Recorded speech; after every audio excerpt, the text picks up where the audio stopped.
और इस वक्त की बड़ी खबर आपको बता दें, हाथरस कांड पर न्यूज 24 की मुहिम का असर हुआ है। हाथरस के एसपी को सस्पेंड कर दिया गया है। एसपी और डीएसपी दोनों को सस्पेंड कर दिया गया है और यहां तक कि इनके नार्को टेस्ट कराने के आदेश भी दे दिए गए हैं।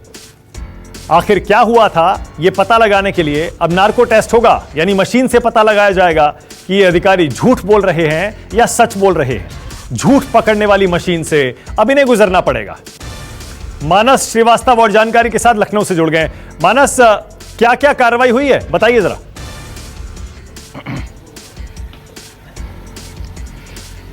देखिए, जिस तरीके की जानकारी शासन को मिली उसके बाद शासन हरकत में आया और जिस तरीके का विरोध प्रदर्शन देखने को मिल रहा था, तो इस तरीके की कार्रवाई की पहले से ही आशंका जाहिर की जा रही थी। अभी शाम को जब शासन की बैठक हुई, उसके बाद मुख्यमंत्री योगी आदित्यनाथ ने सीधे यह फैसला लिया कि जो भी इसमें जिम्मेदार अधिकारी हैं, जो हाथरस के जिन्होंने सरकार की इतनी फजीयत कराई, जिन्होंने इस पूरे घटनाक्रम में लापरवाही बरती और न केवल लापरवाही बरती बल्कि तथ्यों को छुपाने की कोशिश की, तो प्रथम दृष्टया जो संदिग्ध है वो हाथरस के एसपी विक्रांत वीर सिंह और उनकी जो पूरी पुलिसिया टीम थी, वो सवालों के घेरे में इसको देखते हुए न केवल एसपी, सीओ, इंस्पेक्टर बल्कि कुल 7 पुलिसकर्मियों को सस्पेंड कर दिया गया। और सबसे अहम बात यह है कि अब सरकार इनका नार्को टेस्ट कराएगी। नार्को टेस्ट न केवल पीड़ित परिवार का होगा बल्कि इन तमाम पुलिसकर्मियों का भी नार्को टेस्ट होगा, जिससे दूध का दूध और पानी का पानी हो सके। इस पूरे प्रकरण में यह बार बार आरोप लग रहा है कि जो स्थानीय पुलिस प्रशासन था उसने तथ्यों को छुपाया। उसने सबसे पहले उसने घटना की रिपोर्ट दर्ज करने में देर की, उसके बाद गैंगरेप की धाराएं नहीं जोड़ी और लगातार इस तरीके के आरोप लगते रहे पीड़ित परिवार की तरफ से कि उनको धमकाया जा रहा है। तो ऐसे मामले में योगी सरकार को लगा कि अब सरकार की इसमें बहुत ज्यादा किरकिरी हो चुकी है और सीधे इसमें मुख्यमंत्री ने हस्तक्षेप किया और न्यूज 24 इस मुहिम को लगातार चला रहा था। लगातार इस मुहिम पे हम लोग बने हुए थे, पल पल की खबरें दे रहे थे और जिस तरीके की ज्यादती वहां पर हो रही थी स्थानीय पुलिस प्रशासन के द्वारा, उसको भी हमने मुद्दा बनाया। इन तमाम खबरों का मुख्यमंत्री ने संज्ञान लिया और संज्ञान लेने के साथ ही इसमें अब तक की सबसे बड़ी कार्रवाई हुई है, जिसकी हम लोग उम्मीद भी कर रहे थे कि शायद उत्तर प्रदेश सरकार की तरफ से इस तरीके की कोई कार्रवाई देखने को मिले। तो अंत में इस तरीके की कार्रवाई हमने देखी भी और अभी थोड़ी देर पहले यह फैसला हुआ और उसके बाद मुख्यमंत्री के आदेश से, देखिए इसमें सीधे मुख्यमंत्री ने हस्तक्षेप किया, सीधे उनके आदेश से ये पुलिसकर्मियों के और जो एसपी है हाथरस उनको सस्पेंड किया गया और अब इन सबका नार्को टेस्ट होगा ताकि ये पता लगाया जा सके कि आखिर किस तरीके का झूठ इस पूरे प्रकरण में बोला गया है। और पुलिस जो थ्योरी बता रही है पीड़ित परिवार को लेकर कि रेप नहीं हुआ था, वो सत्य है या असत्य, इसके लिए पीड़ित परिवार का भी नार्को टेस्ट होगा। लेकिन इन सारे पुलिसकर्मियों का नार्को टेस्ट किया जाना अपने आप में बहुत बड़ी बात है, बहुत बड़ी खबर है और इस खबर को हम सबसे पहले बता रहे हैं कि न्यूज 24 ने इस मुद्दे को उठाया था और न्यूज 24 ये बता रहा है कि इन तमाम पुलिसकर्मियों का नार्को टेस्ट होगा और जिससे दूध का दूध और पानी का पानी हो सकेगा। मानक बिल्कुल। और मानस, जरा ये भी बता दीजिए, 7 पुलिस वालों के सस्पेंड होने की खबर आ रही है जिनमें एसपी और डीएसपी हैं। ये क्या वही 7 पुलिस वाले हैं जिनकी देखरेख में आधी रात के बाद लड़की का अंतिम संस्कार कर दिया गया था परिवार की मर्जी के खिलाफ? जी बिल्कुल, निश्चित तौर पे ये वही पुलिसकर्मी हैं जिनकी मौजूदगी में ये पूरे इस घटनाक्रम पे पर्दा डाला गया और अपनी गलतियों को, अपने दोष को छुपाने के लिए लगातार एक के बाद एक नई कहानियां रचते रहे। न केवल पीड़ित परिवार को धमकाया बल्कि शासन को भी गुमराह करते रहे, उल्टी सीधी रिपोर्ट्स भेज करके लगातार शासन को गुमराह करते रहे और इसी के चलते इतना बड़ा आक्रोश वहां पर खड़ा हो गया। अगर इस तरीके की हरकत वहां पर स्थानीय पुलिस प्रशासन के द्वारा ना की जाती तो शायद इस पूरे मामले में जो पीड़ित परिवार था उसको बहुत पहले ही इंसाफ मिल जाता, लेकिन ऐसा नहीं हुआ। इसलिए ये जिम्मेदार है, जिम्मेदारी जो कि पुलिस कप्तान है विक्रांत वीर, इसलिए उनको सस्पेंड किया गया। डिप्टी एसपी उस थाने के, उस जिले के इंचार्ज है, उनको सस्पेंड किया गया। जो संबंधित सीओ जिनके सर्किल में ये पूरा इलाका आता है उनको सस्पेंड किया गया और स्थानीय थाने के पुलिसकर्मी भी इसमें सस्पेंड हुए, जो जिम्मेदार थे, इंस्पेक्टर भी उसमें शामिल है। तो ये ऊपर से नीचे तक जो जिसे कहते हैं कि पूरा अमला, उसको सस्पेंड किया गया है। जो भी इसमें इस पूरे प्रकरण में इन्वॉल्व थे, जो अहम पदों पे थे, जिनकी भूमिका बेहद अहम थी, जिनको रिपोर्ट्स लगानी थी, जिनको सही तथ्य बताने थे, उन्होंने कहीं ना कहीं लापरवाही बरती। उस लापरवाही को लगातार न्यूज 24 उजागर कर रहा था, जिसके बाद सरकार ने इसका संज्ञान लिया और तमाम अधिकारियों को एक साथ सस्पेंड कर दिया और अब इन सबका नार्को टेस्ट किया जाएगा ताकि सच्चाई सामने आ सके। वो सच्चाई जो लगातार ये पुलिसकर्मी छुपा रहे थे, वो सच अब बाहर आना चाहिए और इसीलिए इन सबको सस्पेंड करके अब इन सबका नार्को टेस्ट किया जाएगा। ओके, मानस हमारे साथ ही रहेगा। अपने दर्शकों को फिर से बता दें, हाथरस कांड में योगी सरकार ने बड़ी कार्रवाई करते हुए हाथरस के 7 पुलिस वालों को सस्पेंड कर दिया है। इनमें एसपी और डीएसपी भी हैं। कुल मिलाकर 7 पुलिस वाले हैं। निलंबन के साथ साथ इनको नार्को टेस्ट से गुजरना पड़ेगा। शासन यानी कि योगी सरकार का साफ साफ कहना है, इन 7 पुलिस वालों ने न सिर्फ झूठी रिपोर्ट सरकार तक पहुंचाई, बल्कि अपने कृत्य को छिपाने के लिए और झूठ बोले, जैसा मानस श्रीवास्तव बता रहे हैं। सीधे आपको हाथरस ले चलते हैं। राहुल प्रकाश मेरे सहयोगी हाथरस से मेरे साथ जुड़ गए। राहुल, क्या 7 पुलिस वालों के सस्पेंड होने की खबर हाथरस तक पहुंच गई है, फैल गई है वहां पर?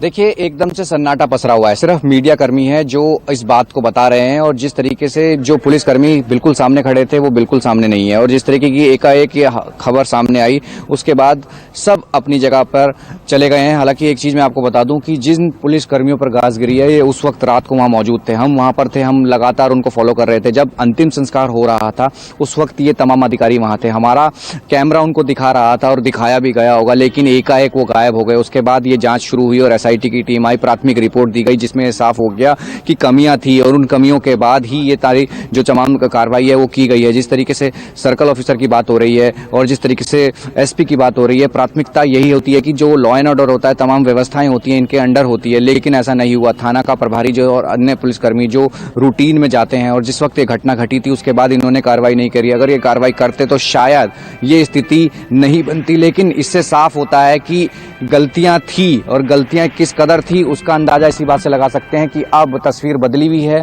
यहां सस्पेंशन की तलवार, और जिस तरीके से जो खबर हम दिखा रहे हैं प्रमुखता से, जो सच्चाई हम दिखाने की कोशिश कर रहे हैं, कहीं ना कहीं ये अपने आप में एक बड़ी खबर है कि जो तमाम जो पुलिसकर्मियों को सस्पेंड किया गया है, इनकी तरफ से गलतियां हुई थी। लेकिन जिस तरीके से नार्को पॉलीग्राफ टेस्ट की बात हो रही है, वादी प्रतिवादी और पुलिसकर्मियों का, इससे भी सच्चाई से पर्दा उठेगा। इनकी जब पॉलीग्राफ टेस्ट होंगे नार्को, उसमें ये चीजें साफ हो पाएंगी कि हाँ, इन लोगों ने क्या बोला है क्या नहीं बोला है। क्योंकि अभी कुछ चीजें ऐसी हैं जो साफ नहीं हुई हैं। लेकिन एसआईटी की टीम 2 दिन से प्राथमिक रिपोर्ट देने के बाद जब ये कार्रवाई हुई है, माना जा रहा है कि आने वाले 3 दिन यानी जो पूरे 7 दिनों में रिपोर्ट सबमिट करनी है, उसमें बहुत बड़ा खुलासा हो सकता है। जिस तरीके की तस्वीर अभी हम देख रहे हैं, फिलहाल यहाँ सन्नाटा पसरा हुआ है। सिर्फ हम हैं, मीडिया कर्मी हैं, और वो लोग हैं जो हमें सुन रहे हैं, जो देख रहे हैं, जो सच्चाई को जानना चाहते हैं। यानी अब कुछ बदलने वाला नहीं दिख रहा। अब ये है कि हाँ, अब जो जांच है वो सही दिशा में चलेगी, ये माना जा सकता है। एसआईटी टीम की जो प्राथमिक रिपोर्ट के आधार पर जो कार्रवाई की गई है, ये उम्मीद बन सकती है कि हाँ, कुछ हो रहा है। ओके, राहुल, जरा ये भी बताइए, सुबह से मीडिया कर्मियों को हाथरस के उस गांव में जाने से रोका जा रहा था, क्या वो रोक हटा ली गई है? क्या अब पीड़ित परिवार से लोग मिल पाएंगे? हवाला दिया जा रहा था कि वहां पर एसआईटी की जांच चल रही है, इसलिए मीडिया को रोका गया है। क्या अब आप अंदर जा सकते हैं, बाकी मीडिया वाले जा सकते हैं?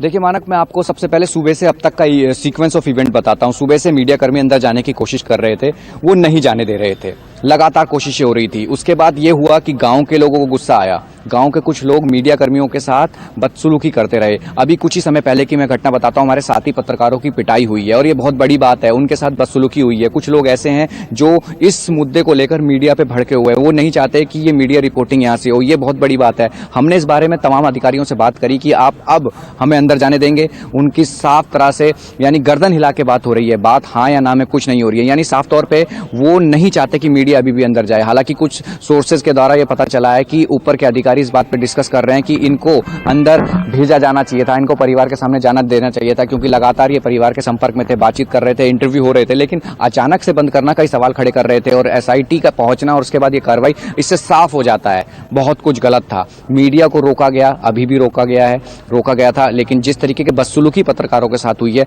ये बहुत हैरानी करने वाली बात है कि किस तरीके का माहौल बनाया गया है। पत्रकारों के खिलाफ जो सच्चाई दिखाना चाहते हैं, दिखा भी रहे हैं। ओके, राहुल हमारे साथ ही रहिए। अनुराग भदौरिया, समाजवादी पार्टी के नेता, मेरे साथ जुड़ गए हैं। अनुराग, सुन पा रहे हैं मुझे? बिल्कुल बिल्कुल, आवाज आ रही है आपकी।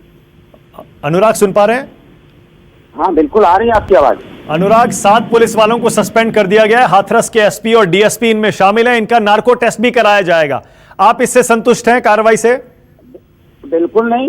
आपने एडीजी को क्यों नहीं सस्पेंड किया? वहाँ के डीआईजी को क्यों नहीं किया? आईजी क्यों नहीं, जोन के एडीजी को क्यों नहीं किया? प्रमुख सचिव क्यों नहीं किया? अरे आप छोटे लोगों को एसपी तो आपके कहने से चल रहा है। आप जो एसपी को ऑर्डर दे रहे हो वो एसपी कर रहा है, एसडीएम का देख नहीं रहे हो? आप एसडीएम बेचारा कुछ कर ही नहीं पा रहा है, डीएम जो कह रहा है वो हो रहा है। अरे डीएम कमिश्नर ये सस्पेंड नहीं टर्मिनेट होने चाहिए, और आप छोटी मोटी कार्रवाई करके सस्पेंड करके आप बस हो गया कि हमने कर दी कार्रवाई। क्योंकि ये अधिकारियों से, अपोजिशन लीडरों पे, नेताओं पे लाठी बरसवाते हैं ना, उन पे कार्रवाई करेंगे तो पोल खोल देंगे, इसलिए उन पे कार्रवाई कर ही नहीं सकते। ये इनकी मजबूरी है सरकार की। आप जब राजनीतिक द्वेष से उनसे कार्रवाई करवाओगे तो उनको टर्मिनेट कैसे करोगे? आप क्या चाहते हैं अनुराग भदौरिया, आपकी पार्टी की मांग क्या है?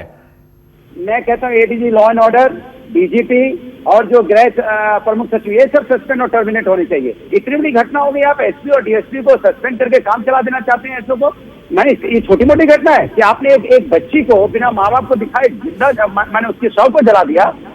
हिंदू रीत रिवाज को भी आप भूल गए, और उसके बाद आप कह रहे हैं एसपी को सस्पेंड कर दिया, डीएसपी को सस्पेंड कर दिया। हमारे लिए सबके लिए शर्म की बात है, ये खाना पूर्ति करने वाली बात है। ओके अनुराग, क्या आपका आरोप यह है कि सरकार के इशारे पे एसपी, डीएसपी और ये पुलिस वाले चल रहे थे? अगर ऐसा है तो आप सिर्फ एडीजी और आपको आने अच्छा मैं आपसे पूछता हूँ, जाके अंदर क्यों नहीं जाने दे रहे हैं? आप लोगों को क्यों नहीं जाने दे रहे हैं? इसलिए नहीं जाने दे रहे ना क्योंकि उनके ऊपर से आदेश है, नहीं जाने देना है किसी को, तो नहीं जाने दे रहे हैं। चुपचाप मुंह दर्शक बन के खड़े हैं, आप क्वेश्चन पूछते रहो, एसडीएम और एसपी मुंह दर्शक बन के खड़े रहते हैं। जवाब कब देते हैं वो? कहाँ जवाब देते हैं वो? नहीं, मैं ये कह रहा हूं, अगर सरकार के कहने पर यह सब हो रहा था तो फिर आप सिर्फ एडीजी और सिर्फ गृह सचिव का क्यों इस्तीफा मांग रहे हैं?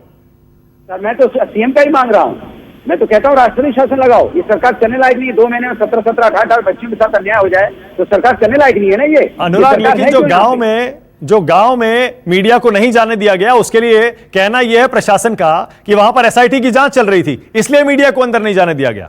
एसआईटी का मतलब क्या होता है? एसआईटी का हेड तो प्रमुख सचिव गृह होता है, तो मुख्यमंत्री का समझो वो तो एक एसआईटी तो पुलिस सीबीआई का इंक्वायरी कराओ ना, हिम्मत है तो। भाई मुख्यमंत्री इतना साफ बनते हैं, यहाँ पे सीबीआई इंक्वायरी करा देते, बोलते हैं। मेरे सहयोगी मानस श्रीवास्तव लखनऊ स्टूडियो से मेरे साथ जुड़े हुए हैं। मानस बता रहे हैं कि ये जो कार्रवाई हुई है 7 पुलिस वालों में, एक एसपी एक डीएसपी भी हैं।